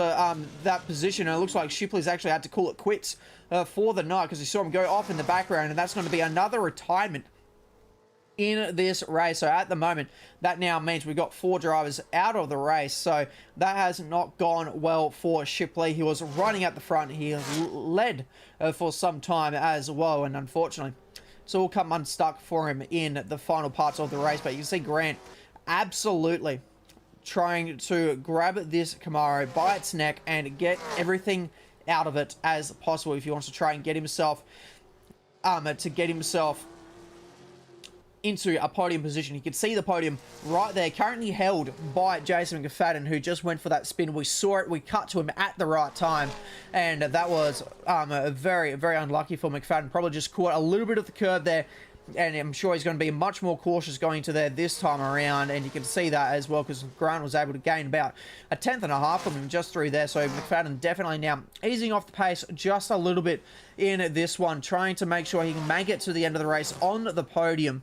And that is going to be something he's going to reflect on and see how he can get himself not backwards at turn 6 onto the longest part of the circuit where you are absolutely flat out. So he's going to be reflecting onto that one. But one driver who doesn't have a lot of reflecting to do is Andre Elliott, because he has driven a brilliant race. He's let the race come back to him. He was leading early on, battling it out with Jason McFadden, and then the likes of Jet Murray and Cooper Shipley took the reins of the pace and was able to pull off into a lead, and then they have both come into dramas, which has now allowed Andre Elliott to start the penultimate lap as your race leader by over 6 seconds to Dean Handley in 2nd position. So it is going to be absolutely huge for his championship to get further up, because heading into this round he wasn't even inside of your top 10 in the standings, which is very unlike Andre Elliott to be further down the standings. And he was unfortunately just caught up in pretty much everything at Sydney Motorsport Park. It's been a much cleaner race 1 here at Albert Park for himself. So he's going to be wanting this last half of the lap and the next one to end very quickly for himself as well. But one thing to keep an eye on, the pace from Zach O'Reilly at the moment has been absolutely electric. Can he, in the last lap and a half of this race, find himself 6.5 seconds, plus enough time as well, to overtake Harrison and getting himself inside the top 10. That is going to be an absolute brilliant recovery drive backwards on lap 1 from the pole position after getting turned at the first corner, as in the background, a car goes a bit deep under the brakes and unfortunately goes off into the escape road, and also falls down a lap. It did Zach O'Reilly because he was caught up in another incident on the back straight, so he'll find himself wanting to gain that time. And just while I've been talking about that, look at that, the gap has gone from nearly 7 seconds now all the way up to only 3 seconds that he has to find. So he is well and truly on it, and there is Harrison right in front. You can see O'Reilly in the background. This is going to be one to watch. How is it going to play out between the two of them? Because I'm sure Harrison will do absolutely everything possible to try and keep himself inside this top 10. And I just noticed as well, Douglas is right there as well. So O'Reilly, with the pace that he's currently showing, could absolutely get himself up to 9th. And that would be a drive and a half for a recovery. So this is all going to kick off very shortly. Andre Elliott has indeed started the final lap of the race, and he is not too far behind this battle. He's just heading onto this straight now, and look at that, there goes O'Reilly. He's looking to the outside at turn 6. He can't get it done there. He is absolutely all over these two. He's going to try and get them both here, and look at the straight line speed he's going to get. He's also going to get the slipstream effect from Douglas as well. Is he going to get the both of them down the straight? And the answer is yes, he can absolutely get it done. O'Reilly up into 9th position from backwards and a lap down. That is a fantastic recovery drive and just shows to never give up, because anything is absolutely possible when it comes to racing, and you can absolutely come back from just about anything, and that is point proven right here in the hands of Zach O'Reilly. But Andre Elliott is now in the final sector of the final lap here of race 1, and he is going to be wanting this couple of corners to come to an end all so quickly, because Dean Handley has been applying the pressure, applying the pace, and has been pulling in that gap, but unfortunately there's just not enough time for Handley to be able to then challenge for a race lead. He's still 4 and a bit seconds away, but all eyes now have to turn to Andre Elliott. He let the race come to him, and he's now going to weave and celebrate across the line to take the race win here for race 1 of this round 2, and it is going to be absolutely fantastic stuff from Elliott, and that was a very good race driven from himself. Handley crosses the line in 2nd position, so he finally grabs that podium that he really wanted from Sydney Motorsport Park. Gets it done into 2nd position. McFadden holds on to a 3rd position. Grant will get 4th. And with that as well, also copped a 10-second penalty as he crossed the start-finish line, but with the time that he's got, he should be able to hold on to that one, because Hayden Cook crosses the line in 5th position, sub 16 seconds away, so that is going to be absolutely huge. Lee Crowther also backwards at the start of the race, didn't go a lap down though. He was able to escape some of the other carnage and recovers to a 6th position. Hayden Wallace in the Toyota grabs a P7. Fantastic drive from himself. Sean North will cross the line to grab himself a top 8 position. So a very good driven race from Sean. And then Zach O'Reilly, we spoke so much of him in the qualifying session. He had the pace. He was absolutely smashing the lap times in the race, and now finds himself in P9 after a fantastic recovery drive, one of the best I've seen, and it is absolutely down to the main straight now. He's going to be very thankful to see that checkered flag, because now he knows that he's going to have a front row starting position for the next one, so he can go at it once again, because it's going to be a top 10 reverse grid, remember, for race 2. So Zach O'Reilly is going to be on the front row for this one. And now Jason Douglas, to round out your top 10, will also get himself a good chunk of points in his Camaro. And then Stephen Harrison will also cross the line to grab himself a 11th position. Kelly into 12th, King 13th, Webb 14th, Paul in 15th, Kurtz DNFs right at the end, and Johnson rounds out your finishes in 17th position. So your race win though goes to Andre Elliott. Fantastic drive from himself. Gets the race win here in race 1. We're going to take a quick ad break and get ready for race 2. Do not go anywhere. motto is that safe drivers are lifesavers. If your organisation shares this belief and are planning to improve driver education in your community, SDT Simulator Driver Training has the solution. Many of our simulator users are also gaining a revenue stream by taking their simulators to events and schools for driver education programs. The system can also be set up to run motorsport simulation. Many leading racing drivers are now using simulators to improve their skills. Such software can also be used to show drivers they are not as skilled as they think they are. SDT Simulator Driver Training is a division of Safe Drive Training, one of Asia Pacific's leading driver training providers. We offer affordable driving simulators that are assembled in our Brisbane head office. SDT simulators are now in use across Australia and are expanding into international markets due to their affordable price, unique features, and customization for driver training. Depending on the simulator model being purchased, you will receive a range of training resources to help you to facilitate quality driver education. SDT is the exclusive distributor of Fatal Vision alcohol impairment goggles, marijuana simulation goggles, and drowsy and distracted blinking goggles. All are used to demonstrate the dangers of such impairments on the driver. Also available are driver training posters, driving handbooks, and distracted driving resources. Our simulators make the perfect training tool for drivers to experience how various impairments affect their performance. Contact Simulator Driver Training for more information.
Yes, and we are back for race 2. This is going to be an absolute thrilling race, and it is Jason Douglas on the pole position. He finished in the 10th position, so because of that, with the reverse, top 10 is rewarded with a pole position for race 2, and this just makes the recovery drive even sweeter for Zach O'Reilly, because that now means he's got another opportunity to start from the front row, and he is in prime position with the pace that we have seen. He is in an absolute prime position to take a race win at the moment.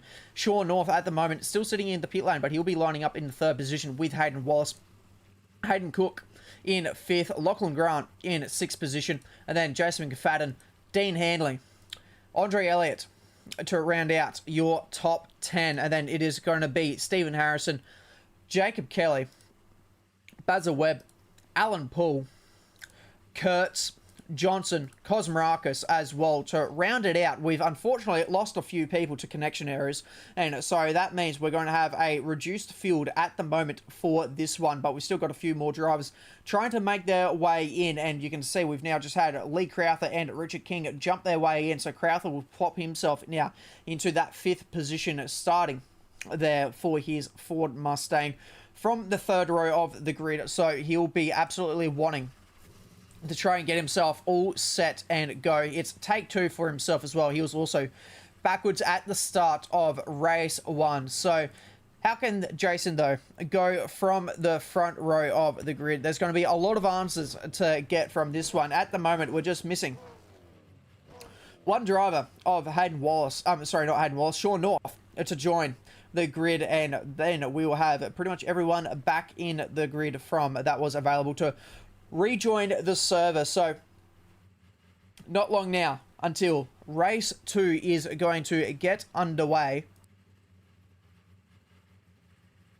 and it is looking to be a fantastic race coming up very shortly. The lights are now up on the screen.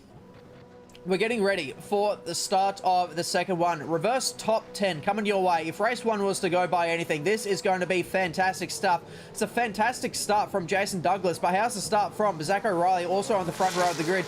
Because of the staggered grid, he didn't get a good enough start to be able to challenge for the race lead. Can he go around the outside, though, to claim that race lead? McFadden has gone off wide. There's a spinner into the background of Hayden Cook. He is going around in his Camaro. He's lighting up the rear tyres to spin his way back through, and it looks like he's been collected by a few cars, unfortunately, and now finds himself with damage already at the start of this one. But Douglas holds on to the race lead just ahead of Zach O'Reilly, and you can see that Douglas also trying to give himself the best opportunity possible on the super soft compound tyres, that is, as well. So can he hold on to the fast charging Zach O'Reilly, who's on the soft compound tyres? So it looks like O'Reilly's going to try and go for the slow first stint, super fast second stint, and at the moment he's looking very racy behind Douglas, but is he going to have the pace with the tyre deficit to try and get anything going here? Kelly, though, losing positions. He's now falling outside of the top 10, and look at this angry pack of cars at the moment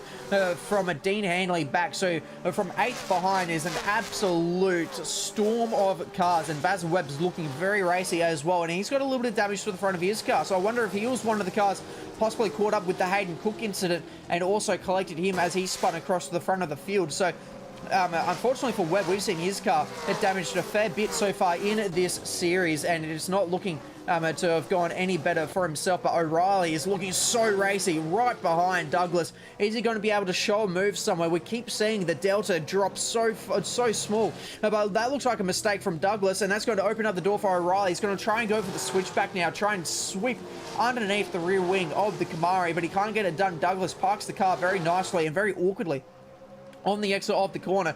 Your leaders now run side by side down the main straight. O'Reilly once again looking to the outside of the circuit, and this time he's got the rear end all out sideways, and he can't make the move stick of that time around, so he's going to have to try again. And for himself, though, he's got another opportunity coming right up now into turn 3, and he looks to the inside. Douglas defends, and then defends even harder, and that's going to force O'Reilly to try and go around the long way, and you can see him getting the rears all locked up, and that's going to end that battle just for now. But Crowther is now got Grant all over him. He's also got Hayden Wallace and the Supra coming at him as well. And then your race one winner of Andre Elliott tucked up in behind this battle as well. So he's going to be wanting to try and get this one done as well. And unfortunately for Dean Handley, he's already picked up a 10-second penalty for speeding. So that's not gone too well for himself. And he is going to be wanting to try and get that one done. There is a little bit of a glitch with this track, unfortunately, where if you go a bit too close to this certain part of the circuit at turn 5, which was whereabouts Dean was when the penalty popped up, it does, for whatever reason, trigger the pit lane. And you can get done for speeding in the pit lane despite being on the complete opposite end of the circuit. So hopefully that's all it is for Dean Handley, and then post-race that one can get rectified for himself. But not good for Dean to have that already hanging over the top of him before we get to the pit lane cycle. And your battle at the front is really kicking off now because O'Reilly is bumping doors with Douglas. They bump doors once again. He's trying to hang around the outside. We've seen this go very well and very poorly for some people. He cranks it out sideways on the AstroTurf exit. He looks to try and show the nose. Once again, he can't get it done though. Douglas is holding his own very nicely with using the super soft tyres to absolute perfection to hold Zach O'Reilly at bay. And this battle is going to have to continue once more. In the background, you can see Hayden Wallace and Dean Handley going at it as well. So it's Supra versus Camaro in the background, and once more, and that was a huge moment from Douglas, and that's going to open up the door for O'Reilly to try and get on through. There's more door bang between the two. They door bang again, and is that O'Reilly around? He goes around, he's going to take out Lachlan Grant with him. That's a huge moment in this race, huge moment in the championship, and he's going to recover, but that was getting dicey. Douglas and O'Reilly were banging doors, they kept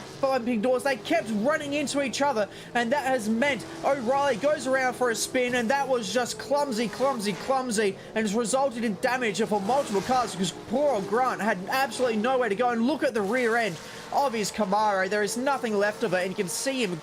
He's just got nothing left in that car anymore. That thing is going to be an absolute handful to try and steer from now on. And jumping on board, look at that in the flat out corners. He can't even keep it pointing straight. And now he's got Hayden Wallace in the Supra right up behind him.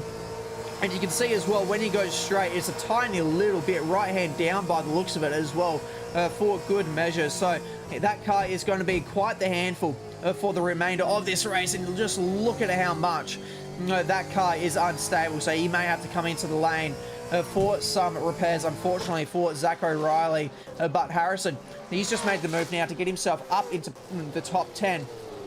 And that was a fantastic overtake for himself. Hayden Wallace now trying to go at it once again with Dean Handley. He couldn't get it done at that time around. In the background, there was a car going off, and that was Harrison, unfortunately, going off. And he's trying to find his way back onto the circuit, but he's lost a ton of positions from that as well. So that's a very, very unfortunate incident for the Camaro driver. And he is now dropped from outside, from P10 now down to 15th position. So has not played very well at all for himself. King, we have seen him absolutely everywhere in the battle packs, and he is now battling it out to try and keep his P12 position. He's got Kurtz right behind him in the flipside Mustang. Is he going to be able to try and show a nose here into turn 1? He's very late on the brakes. He gives King a bit of a tap. It sends King off the road. King has to take the shortcut of turn 2. Is he going to be able to rejoin and hold the position? No. It looks like Kurt's going to hold on to it and even maybe readdress as well for the good measure. Very good sportsmanship there from Mason Kurtz to be able to readdress that, to not let the Shields get involved in that one, as Cosmarakis now gets himself up inside the top 10, and it looks like Hayden Wallace may have also become a victim of the 10-second penalty, grabbing that one as well. But Cosmarakis, he's been a little bit silent so far this round. We know he's got a lot of good pace in that car.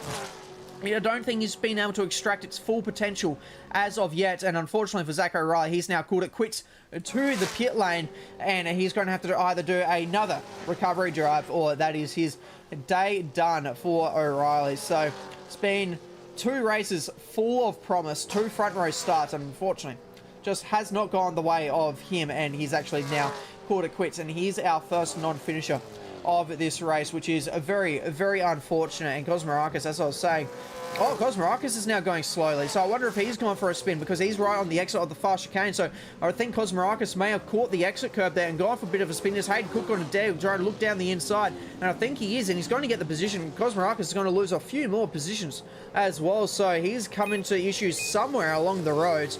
and is dropping well and truly outside of your top 10, which is very unfortunate to see for the Shell V-Power Mustang. And now he's been given a turn as well from Kurtz, and now gets into King and gets into Dean Johnson. So it's just getting all a bit messy in the back areas of the grid at the moment. But Grant, despite T-boning Zach O'Reilly, and look at the front of his car, he is now onto the back of Douglas to try and get himself into the lead of this race. It's two drivers on the super soft tyres, so he's going to be absolutely on it to try and get himself into the race lead and pull further away from Lee Crowther, who's the first of the soft tyre runners. So all the drivers currently on the soft tyres is going to be wanting to try and extend this stint to shorten up the super soft stint. But they have to be careful because they've only got to lap 15 to get this pit stop done and it ticked off, so then they can meet the compulsory pit stop window. And Lachlan Grant now looking side by side with Douglas, and can't go side by side through there too many times without issue. And look how close he is on the back. He's out sideways. He was putting Morse code onto the back of Douglas's car. He was trying to wipe off the big signage on the rear bar, and in the background you can see a position change as well. For the podium positions, Andre Elliott is trying to take that one away from Lee Crowther, and he is also on the soft compound tyres, but he is not going to be able to get that one done just as yet. But in the background, he's also got McFadden and Hanley starting to reel in the pace and get themselves also to the back of this battle to get themselves up into the podium places. So that's going to be another one to keep an eye on. It's all kicking off here in race 2 with plenty of split strategies as well, and we've had very early drama. And who's that? That's gone for a spin. That's Grant. That's gone for a spin. So Grant's also come into issues here, and he's now gone from second position now down outside of your podium positions. He's down into fourth. Could lose another one. And to McFadden here, if he's not careful, McFadden looks to the outside, gives him the inside now for turn 2. Is he going to have the run heading into turn 3? Because that is going to be the big question. Is Grant now going to lose yet another position here? You can see the witness marks from his incident with O'Reilly, but it looks like he's going to be able to hold on. But this also now changes the complexity for the battle for the podium, because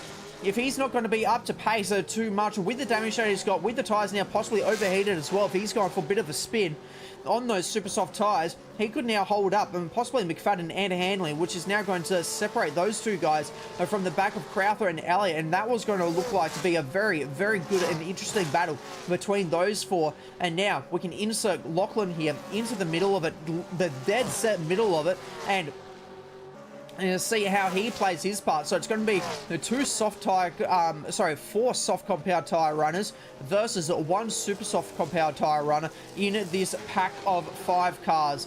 Now, this is going to flip a few things on its head for the podium positions early on in this race. Remember, only lap 6 of 20, still plenty of racing to play out, and no one has taken their compulsory pit stop as of yet as well. So plenty to play out, and he's locked the rears. He's gone out. He's tagged McFadden in the process as well. He's going for another spin, and that is going to be an absolute dead set horrible day in the cockpit for Lachlan Grant, and he now falls down to 6th position. So it has not gone well for him, and it kind of all came unstuck when he hit a car at full speed. So very unfortunate for himself, and he is going to be just trying to get whatever he can, try and get to the end. And it is going to be a very, very busy day in the office for the stewards indeed, as now the battle between Elliott and Crowther, this hasn't died off at all between the lot of them, as now Hayden Wallace is falling down the order just a little bit. But we're going to keep an eye here on this battle. Elliott's gone super deep. They've both gone really deep, and they're both off the circuit. Is that going to open up the door for McFadden? McFadden, is he going to try and get the both of them? He sweeps past Elliott, and now he gets himself up into 2nd position. So that was both cars going super deep under the brakes. They both went off the circuit. That's allowed McFadden now to take the 2nd position. Now Lee Crowther's now under attack from Dean Hanley. Hanley doesn't go for the move into turn 6. Is he going to be able to continue on with this charge and get himself onto the podium? Can he make it 2 podiums from 2 races here tonight at Albert Park? in the heart of Melbourne. That is going to be some drive, and he is looking to the outside of of Crowther. Is he going to be able to get the move done? No, he tucks back in behind. It's a very daring move to go through there side by side, and now by trying to go for that, he's now left himself vulnerable to Elliott, who's now going side by side with Handley. Is this going to be a change of position? Is Elliott going to be able to get it stopped? Is he going to be able to do it with no contact? Crowther has actually gone deep on the brakes as well for himself, so Crowther's done it twice in the one lap, gone deep onto the brakes. Then that's now allowed Handley to get that move done on Crowther, but in the process he loses the position to Elliott, so he remains in 4th position. It's now Elliott goes deep on the brakes. They are going off everywhere. It's almost as if someone has just laid a slight sprinkle of oil into every single braking zone around this Albert Park circuit, just to spice things up even more if they weren't already on the spice level of Sriracha at the moment here tonight, ladies and gentlemen, as now Handley is looking to try and upset Andre Elliott for the moment. And to answer the question, Kirsty, unfortunately for this track mod, there is a little bit of a glitch where if you go a bit too close to the inside part of the circuit at the very next corner coming up on your screen right now, turn 5, sometimes for whatever reason it triggers the pit lane and it can give them a little bit of a speeding penalty. So hopefully that is going to be something that can be rectified post-race for Dean, but it's very unfortunate, and it's just a glitch in the circuit at the moment. So there is going to be so I'm sure there's going to be a fix and a patch for that one at the moment, and I'm sure it's going to be rectified for Dean, and it's not going to ruin his race result, because he is absolutely on the pace, on the money, and he is looking to get himself a second podium here today. But he has to get by your race 1 winner of Andre Elliott, who has been proving to be quite the driver on the pace. And look at the slide from Handling as well. That was a huge save from himself to be able to keep the car pointing in a straight line and to be able to still apply the pressure to Andre Elliott. But Elliott may have seen that and started thinking to himself, I think I've got this one covered. If he is making those mistakes right behind me, he's going to have a little bit of the aero wash as well. These cars have run less downforce than the previous generation supercars, but they still provide a bit of aero wash, and it can make it a bit difficult, especially around a circuit as fast flowing as this, to follow up right behind. But we've seen, if you've got the pace, you can absolutely try and drive through it, and we've seen plenty of that so far here tonight as these 3 drivers set in very competitive lap times and very identical lap times. So look at Crowther in the background. Once again, he has gone very deep under the brakes. He has just not been able to get the braking right so far in this machine, and it has cost him massively, because he is now falling down the order. Remember, he was trying to chase down your top 2 at the time in 3rd position. Now finds himself, unfortunately, holding on to a 5th position. He's got a fair bit of time behind him to hold on to that 5th position from Lachlan Grant. And you can see a few of the pit stops are now starting to make their way in as well. So you've got the likes of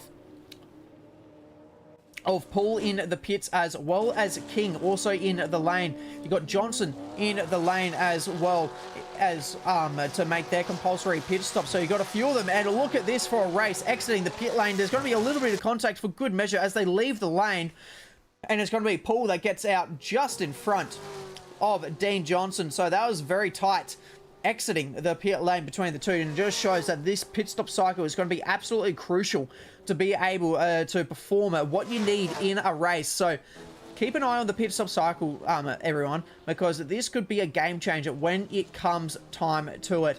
And these are all drivers now going onto the super soft, so they're going for a longer second stint on the super soft than they did on the soft compound tires.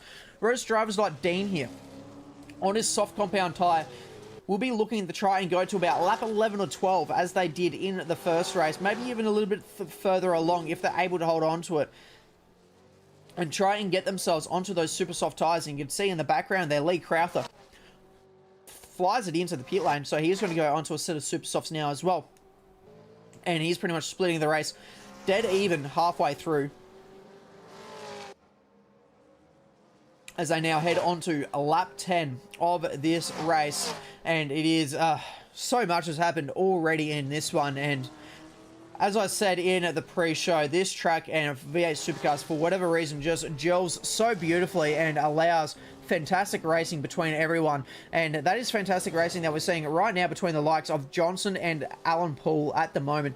And these two have been swapping positions a fair bit since their pit stop, and they'll continue to do so for the race length. I do believe so, because these guys have not been able to shake each other and have been right there with each other for not only the first race, but even at Sydney Motorsport Park. They were right there together and causing a bit of mayhem along the way as well between these two. So these two, absolutely great watch as they battle it out. But Handley, he's really turned up the pace right now, because he's only 0.2 of a second behind now, as Douglas is being listed as a DNF right now. And so your race leader is being listed as a DNF. Douglas is gone. He is out of it. And that has now given the race lead to Jason McFadden. So now Handley does find himself on the podium. And this is now going to be an overtake for second position. Is he going to be able to get this one done? And he does with absolute confidence and conviction. Gets that one done up into second position. And now has got a ton of fresh air on the nose of his Camaro. And can now try and catch up to the back of Jason McFadden, who is now your race leader. So this changes a lot of things. And look at that, Elliott now pulls into the lane. So Elliott's jumped into the pit lane, and he's going to try and now go for the undercut. He's seen, you can now see that Elliott is going for the undercut to try and get that position away from Handley. He lost the position from Handley, and he's now trying to get that one back through the pit stop cycle. So now this puts it onto the question for Dan. Does he respond? Does he also go for a pit stop here? Because Elliott is in the lane. He's exiting the pit lane now, and he's looking to try and get himself the undercut here. He's going to have an absolute ripper outlap here, but he's now going to have to defend from Lee Crowther, who's on the absolute slide heading into the corner.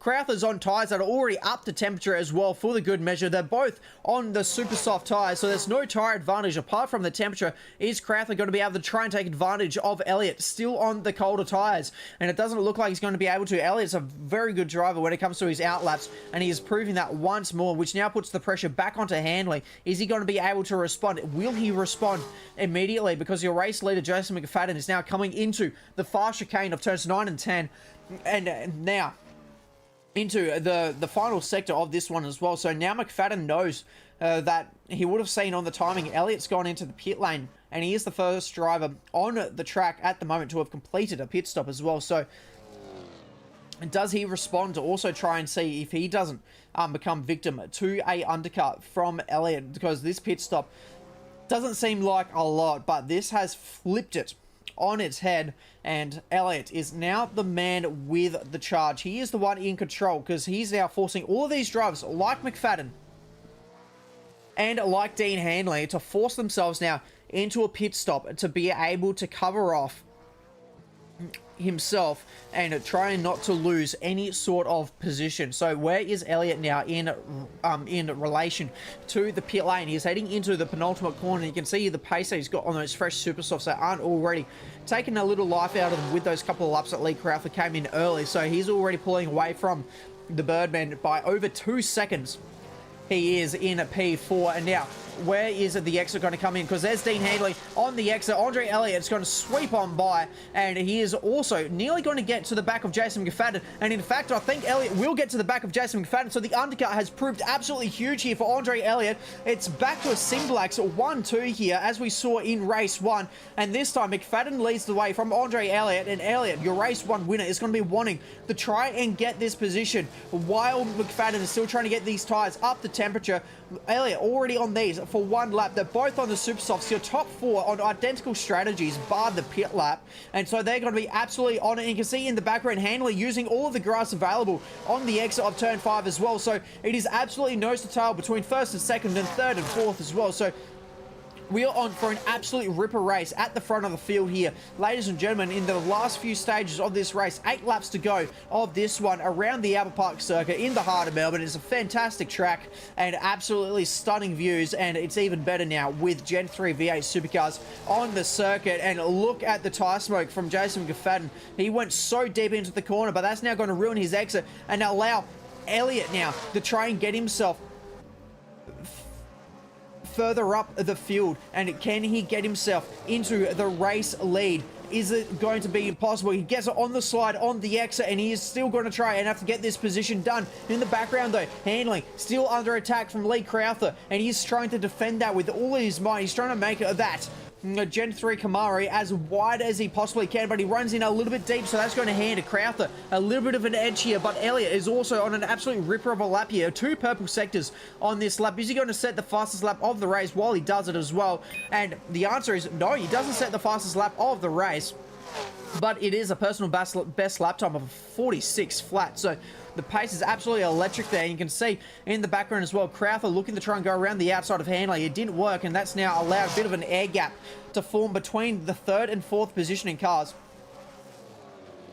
But Andre Elliott still all over the back of his compatriot and teammate, and wanting to get this one done. He has been you can see him trying to eye up the overtake at every other corner. He's working out where McFadden is strong. He's working out where McFadden is weak, and he's trying to pick his spot where he's going to be able to do it. And this is one of the places where McFadden is weak. And as I say that, he's made a mistake, and McFadden is now lost at that lead position. Andre Elliott's going to take the lead with the momentum he takes, and now McFadden can tuck back into the slipstream. Is he going to be close enough to now try and use that slipstream, get himself back side by side, and challenge into the fast chicane? It looks like he might not just have enough of the legs going down the back straight. And so now it's Andre Elliott that leads the way ahead of McFadden, and that battling is now brought Dean Handley just a little bit closer in. You can see him in the foreground of the shot. He's only 1.5 seconds behind your top 2, and he is well and truly in amongst this battle. McFadden back down the inside. Is he going to be able to pull off the move? He gets it on the slide, on the exit. They bump doors heading into the 3rd final corner. They're still side by side. There's contact. There's contact. Elliott has gone around. Dean Handley is going to go in and take the race lead. Elliott's very awkwardly on the racing line as well. Hopefully he doesn't get collected as he's trying to get this one gathered back up. Here comes Lachlan Grant to take the position as well. And so Elliott goes from the race, battling it out for the race lead side by side, down into 5th position. McFadden now holds the race lead, but look at that. He can't take a breath because he's now got Dean Handley right behind him, and he cannot take a breath. Can McFadden? He is absolutely on it. He's got the light ablaze, but so does Dean Handley. This has now turned into a big battle for the race win, and you can see him trying to work out if there's any damage to the car, because awkward side-by-side contact like that can easily cause a little bit of steering damage, and he was just trying to make sure that the car is still absolutely good to go. And it looks like he's made that decision. Yes, the car is good to go, and he's now starting to pull out a little bit of a gap once more, and he is trying to put a little bit of an air gap through here, because that's now 2 very large mistakes that we have seen through turn 6 for Jason McFadden, and that is something for Dean Handley to now take note of. Is that the opportunity to try and apply the pressure and force McFadden into another mistake and try and get the race lead? Because that's exactly what happened the last time around. The pressure from Elliott was absolutely immense, and it was then forcing a mistake onto McFadden, and that meant that he can now take the race lead. And unfortunately for Jason Douglas, so that is a very unfortunate there, mate, to have the internet drop out on you. You were absolutely putting on a barnstormer of a race and holding off very fast candidates in the race lead there. So a very good driven race until your internet disconnected. Very unfortunate, but I'm sure in the next one we will see plenty of action from you, and you'll be back in the front when we head over the ditch to New Zealand to race at Taupo. So that's going to be a fantastic event indeed, especially with these cars. Always good racing over there. So let's keep an eye on this battle, because now Lee Crowther is your fastest man on the circuit. He's currently sitting in 3rd position, and that gap that opened up to nearly a second has already come back down to 3/10. And with the red mist ascending on Andre Elliott, he now throws it down into a 45.6. But this 2-car battle can very easily turn into 3 with the pace that Lee Crowther is currently showing. And look at the slide from McFadden. Handley applying the pressure, and the cracks are starting to form from McFadden. He's gone for the spin. McFadden has gone for the spin, and that allows now Handley and Crowther to both go on through. Is Elliott going to be able to take advantage of this one as well? And it looks like he is going to be able to take that position from McFadden. McFadden, though, leading the race. Big mistake into a 4th position. He goes, and the cracks are showing. That was 2 big mistakes from McFadden, and that has now allowed Dean Handley to take the race lead here with only 5 laps remaining. So absolutely perfect timing for himself to have something like that, but he just stayed on the rear end of that Sim Black's Camaro, and he was able to apply immense pressure, and that has allowed the cracks to form. The mistake was made from Jason McFadden and has given him a bit of a free kick there for Dean Handley, and I was starting to get a bit worried there that when McFadden was spearing back across the circuit, he was going to just collect the rear end of Handley's car, and then we were going to see the Birdman of Lee Crowther take the race lead, and that would have been quite the scene to see the Mustang take the lead away. But it looks like everything is absolutely kicking off. Lachlan Grant, though, into the pit lane to make his to make a pit stop here for himself, and so he was back towards the front, but unfortunately just hasn't gone quite to plan for himself. Jacob Kelly is also still finding himself well and truly in the mix here for a decent result. He's inside the top 7. He's just lost a position to Hayden Cook, who we saw spin across the front of the field at the start of the race. So he's been trying to slowly claw his way back through the pack and to get himself back into a decent finishing position. Here is Hayden Cook. So he's done very well to now get himself a top 5 position as well, because Grant's still inside of the pit lane, and unfortunately for Dean Handley, it looks like he's copped another 10-second penalty for the little glitch for the second pit lane entry at turn 5, which is exactly where he would have just gone through. So he's now got 20 seconds hanging over him, but they should be revoked post-race, hopefully, for his sake, and he can hold on to this race win if all stays the same at the moment, because he's able to open up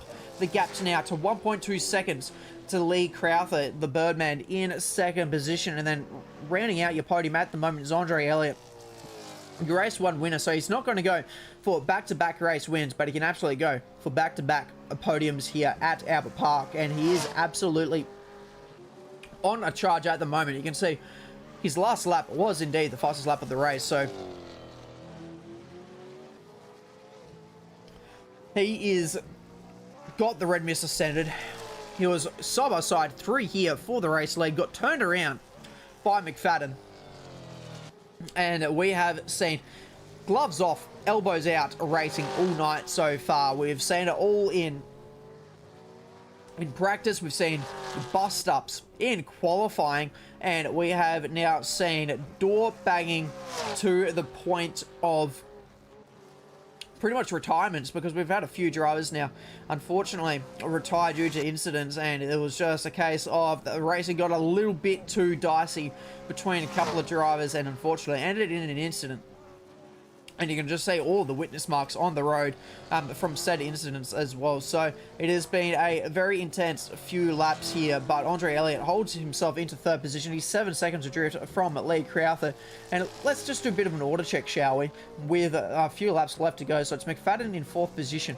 Hayden Cook recovering into 5th as well. So very good drive there. Jacob Kelly in the retro car of 97 in P6. And then in 7th position, you got Stephen Harrison as well. Solid drive from himself with Alan Paul right behind him as well, trying to apply a bit of pressure as well with those headlights well and truly ablaze in 8th position. And then Dean Johnson has fallen off the back of Alan Paul just a little bit, and he now finds himself in 9th, and Hayden Wallace for Toyota and the Supra rounds out the top 10 at the moment, and he's looking to try and make it back-to-back top 10s for himself as well, which would be a fantastic drive for himself. And then unfortunately we got a few cars in at the pit lane trying to repair a few bits of damage, and we've had a few DNFs as well, including Cosmarakis, Douglas, O'Reilly and Webb. But back to the front, because Dean Handley is about to cross the line to start lap 18 of the race, which would mean only 3 more trips around the lake to go for himself. And that gap between himself and Crowther is starting to slowly extend out just a little bit, but not by a lot. It's not a huge margin. He's able to gap Lee Crowther. That time around, Crowther was actually 0.2 of a second faster, but overall the gap has extended between the two of them. So let's actually jump on board and have a listen to how Dean Handley goes about his craft here and why he's currently the race leader and on for 2 podiums in this round of racing.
Cool, calm, and collected is Dean Hanley at the moment.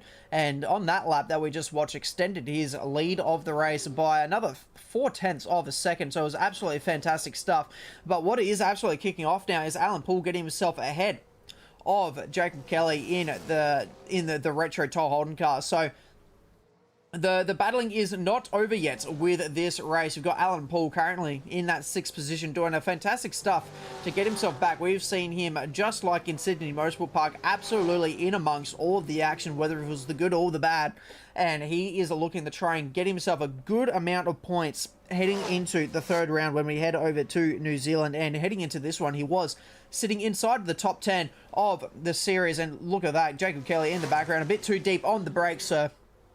And he has taken a bit of the lawnmower route around the Albert Park circuit, which is by far not the fastest way to do it. And you can see as well, for Jacob, he has been well and truly in amongst all of the action as well. So his car has shown the witness marks. That car has got some stories to tell for sure when it gets to the debrief in amongst the garages. So, and it looks like the car's actually becoming a bit of a handful as well. You can see just how much that car is currently understeering with all that front end damage, and he is really struggling to get this car around the circuit at the moment. And he looks like he could be losing another position here to Stephen Harrison, and Dean Johnson's also right behind as well for good measure to be able to take that one.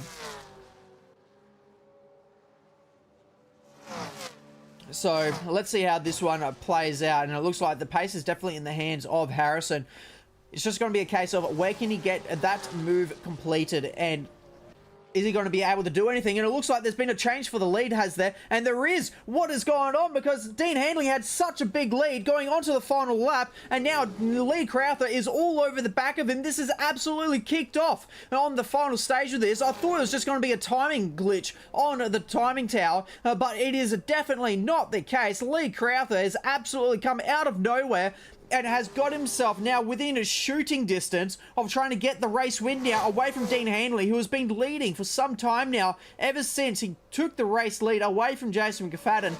He has been in absolute control and extending that lead, and now all of a sudden Lee Crowther is right on his tail to try and take that one away for him, but he's only got half a lap now to navigate. Can he get through the fast chicane with ease?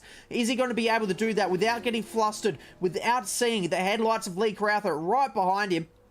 And it looks like he can absolutely do that to great effect. And there is the view of Lee Crowther right behind him as they now head into the last couple of corners. Is Crowther going to try and close up on the brakes? He can't really do too much through there, but Lee is going to absolutely throw everything he's got into these last couple of corners to try and off-put Dean Hanley here. But Hanley is holding his own very nicely, and he may just hold on here now. He's only got the one corner left to go. As long as he doesn't bin it here at the final one, he is home free to claim a victory here. He told me before this he wasn't even sure if he was going to race, and I'm glad he did, because he's going to take a race win here in race 2. And he will take it just ahead of Lee Crowther. Take about Dean Hanley. And it is not done yet, because Andre Elliott crosses the line to take 3rd position, but the battling is going to continue now, because we took away from this battle to take a look at what was happening out in front, and these two guys are absolutely still going at it on the final lap. They door bang on the exit of the fast chicane, and they're still going at it. Is there going to be a dive bomb now as they head into turn 11 to the outside, and he swings it to the inside, does Harrison. I thought he was going to go for an SVG-esque move, and it's actually off-put Jacob Kelly, but now he's going for a spin himself. Is he going to lose the position now to Hayden Wallace? He doesn't. Hayden Wallace a little bit too far back to be able to get that one done, but that was a big end to the race, and a couple of position changes there as well. Mr. Drifter. So that was going to be absolutely a huge finish, and McFadden rounds out your top 4. Hayden Cook in 5th. Alan Poole takes home 6th position. Jacob Kelly will take P7. Stephen Harrison holds on for an 8th ahead of Hayden Wallace in 9th, and Dean Johnson will round out your top 10 with Mason Kurtz rounding out the race in 11th position. Thank you very much, Kirsty, for the super chat. It has been a fantastic evening of Friday racing. Gen 3 Supercars around Albert Park never disappoints, and it is this man on your screen, Dean Handley, for the race win. He is going to be absolutely ecstatic with that one in the number 55's accelerated machine. So he is going to be praising that one. He's going to be going around the other series and bragging, I won our Gen 3 Supercar race. So he is going to be absolutely singing to the praises about this one. And as I said, I'm very glad he decided to jump behind the wheel. He's telling me before the race he wasn't sure if he was going to race or not. Dean, you are a now championship contender with that race weekend that you've just had. So do not discount yourself just yet. But this has been an absolutely fantastic evening of racing here at Albert Park. I have been Peter Clark, and it has been an absolute pleasure to call this one here for you and entertain you on your Friday night. But I couldn't have done it without the excellent driving from all of the drivers in the NMAX Services MSR Gen 3 Championship, and it has been an absolute thrilling night of racing. Albert Park did not disappoint, and we'll see you for the next one. We go across the ditch for a doubleheader in New Zealand at Taupo, and then we're off to Ruapuna as well for round 3 and then round 4 a few weeks later. So do not go anywhere for that one. Keep an eye on the series. Keep an eye out for all of the news, because it is going to be a thrilling championship. And remember to absolutely keep it flat out till next time. Sensational TV YouTube channel. Don't fucking miss it.